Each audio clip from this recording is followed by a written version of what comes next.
Hello and welcome to this week's BizSmart Lunch and Learn webinar. Our weekly webinars are aimed to provide advice and share knowledge amongst business owners on key business topics and specialist areas.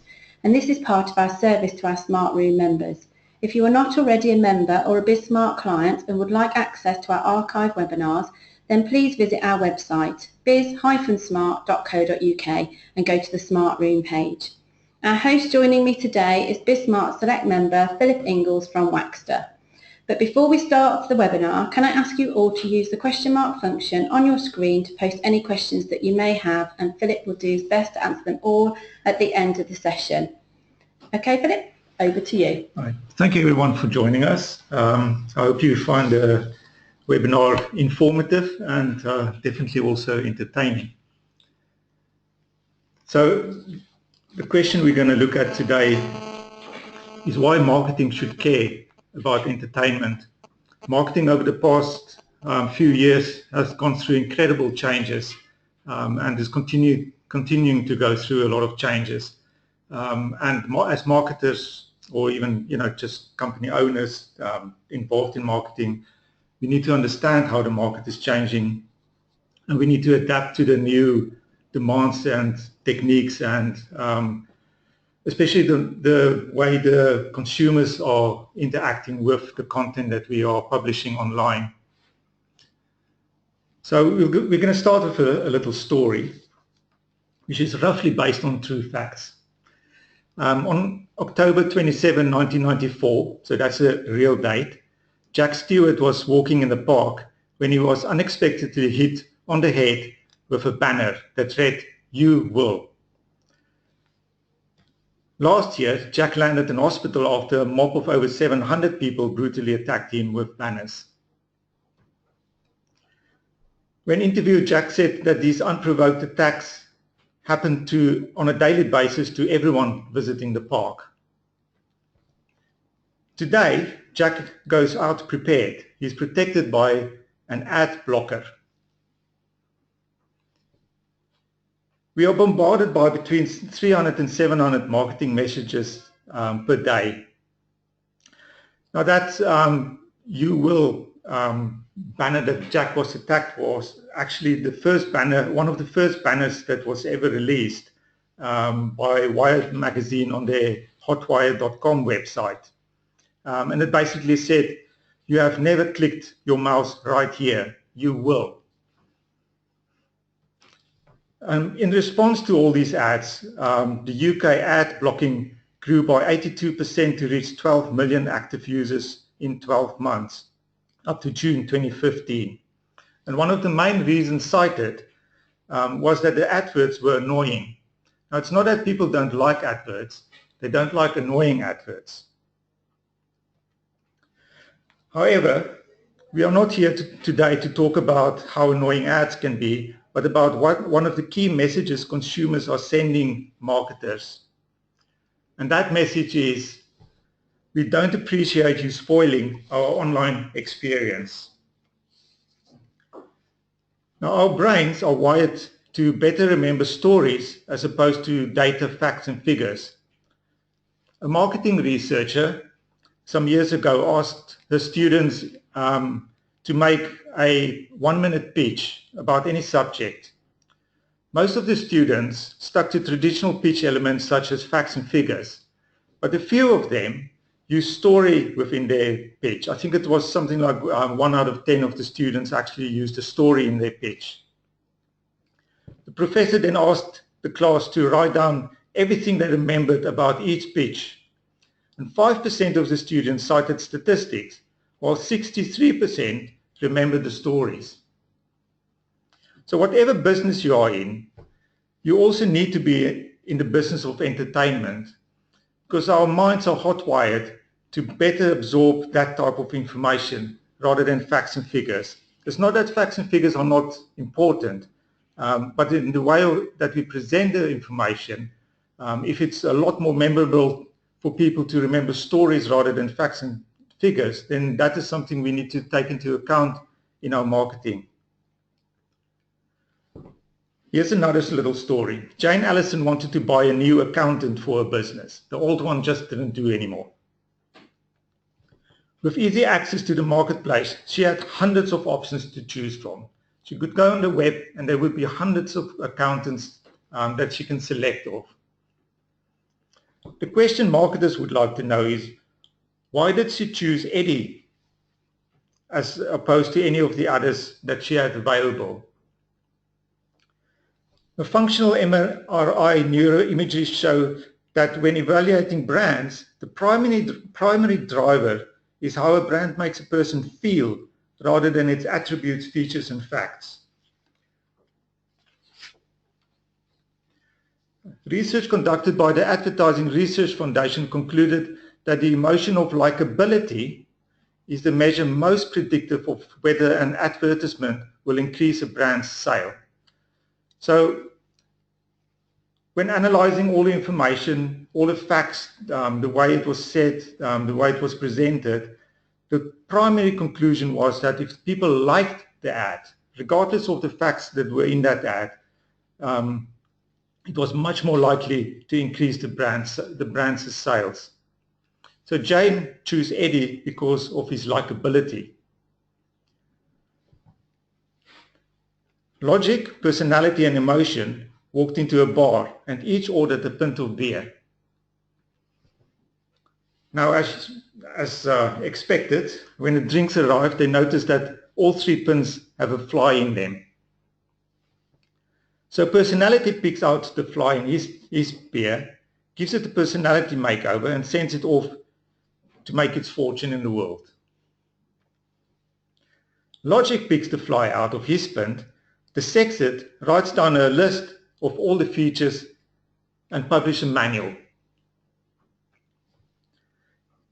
Emotion picks out the fly and after a bit of thought tells everyone in the bar about the fly's story.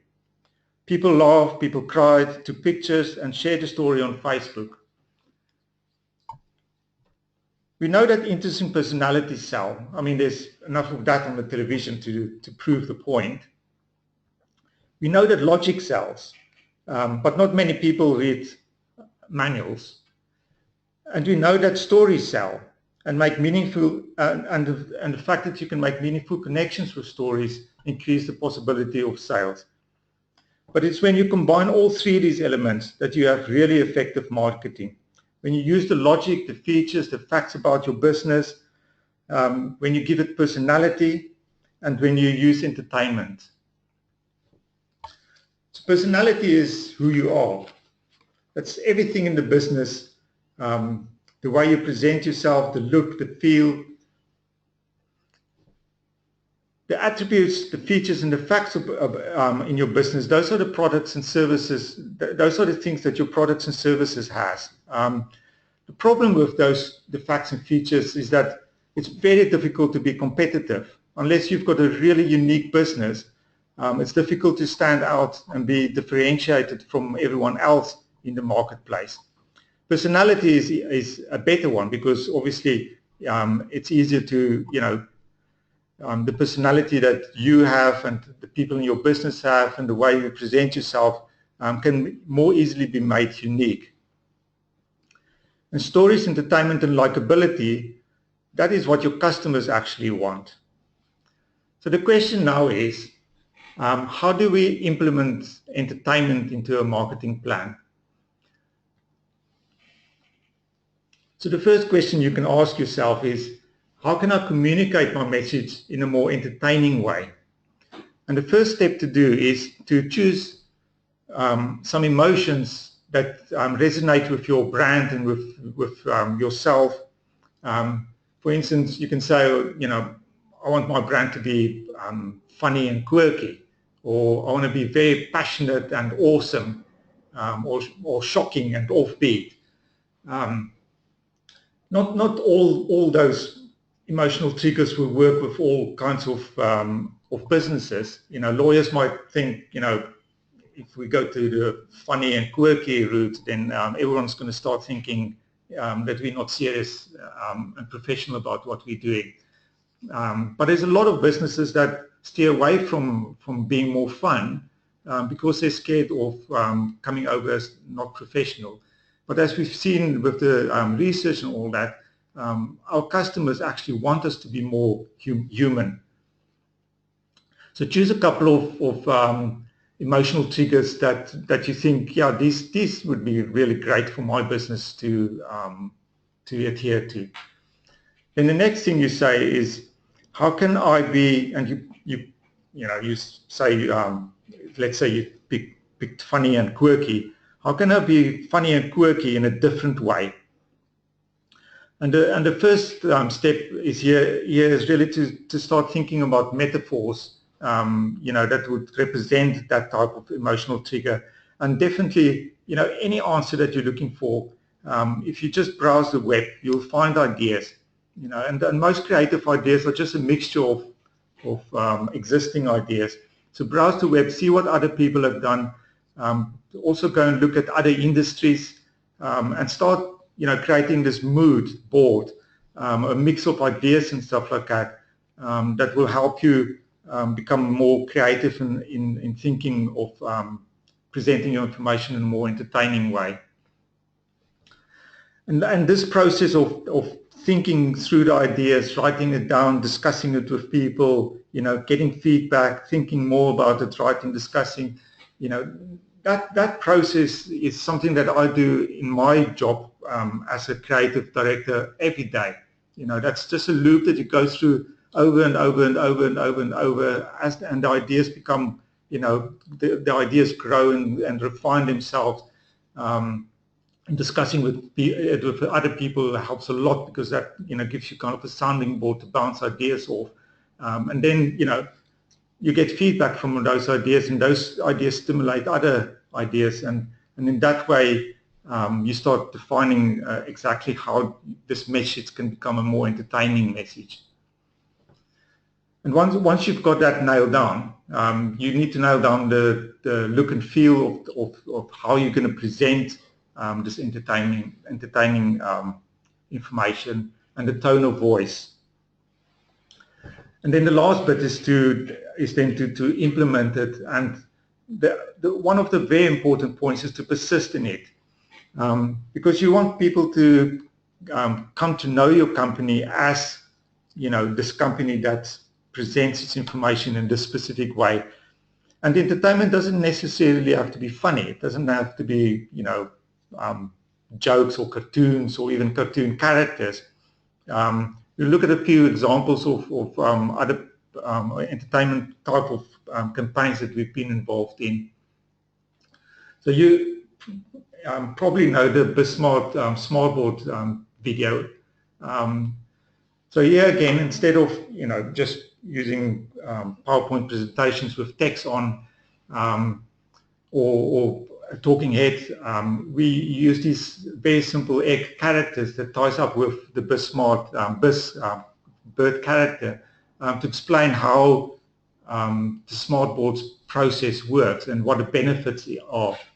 And this type of video is a lot more engaging, and then therefore it would have a lot better results than a video that just drones on. This is a PowerPoint presentation that we did for ourselves on marketing. And again, here we used little quirky characters to explain exactly how marketing works and all the steps that you need to go through. It was a very long presentation. I think it had over 52 slides in it. But on the day it was uploaded to Slideshare, we had over 20,000 views on it. It was shared a lot on across Facebook and LinkedIn and Twitter by other users, and we gained a lot of followers on it. And it's purely because there are thousands and thousands of presentations on Slideshare about marketing, and some of them done by big companies. But this way of presenting was just more entertaining, and people liked it and they liked to share it. This is a whiteboard animation project that we did for the Canadian Health Service on nursing. And again, whiteboard animation is another technique that is very popular on the web, because it allows you to fairly cost effectively use illustrations and storytelling techniques to explain exactly what your message is. So in this case, with nursing, the Canadian Health Service wanted to tell people that want to come into the health service from overseas what all the options are that are available to them. This is a project we very recently did, and it's for a company called Berries, and they basically manufacture all the equipment and systems and everything that goes underneath the forecourt. But this is a good example of using facts and figures, but turning it into entertainment. So what we did here with the camera moving around in the animation is we could take the users underneath ground and show them exactly what happens underneath their car, you know, where the fuel goes, where the tanks are, where the vapors are recovered, and explain exactly how the whole process works, you know, from the tanker to the fumes finally being released either in the atmosphere or reclaimed by the tanker. But this is an example of entertainment that isn't humorous, but it's still, you know, kind of awesome to be able to say, well, now I know what's going on underneath my car when I fill the car up with petrol. So I hope you enjoyed this brief overview. There's a lot to be said about entertainment, and there's a lot of statistics. I'll share with you some of the links afterwards if you want to do some further reading about the effectiveness of entertainment and case studies of people that have used entertainment very successfully in their marketing projects. Thank you. Okay, thank you very much, Philip. You've got a number of questions that are coming through now. The first one is from Peter, and he asks, is entertainment marketing suitable for all sectors and industries? Well, as I said earlier, that, you know, I think the main thing about entertainment is that unless you're selling to a computer, you're selling to humans, and humans enjoy being entertained. You know, we've seen that over and over in research, and even in those tests in terms of memorability, that the human mind is just geared up for entertainment.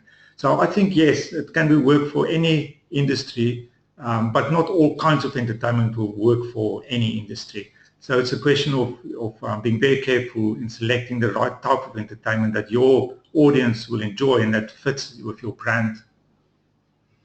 Okay, thank you. Next one is from Susan, and she asks, how quickly will this activity impact the growth of my small business? That's a very good question again.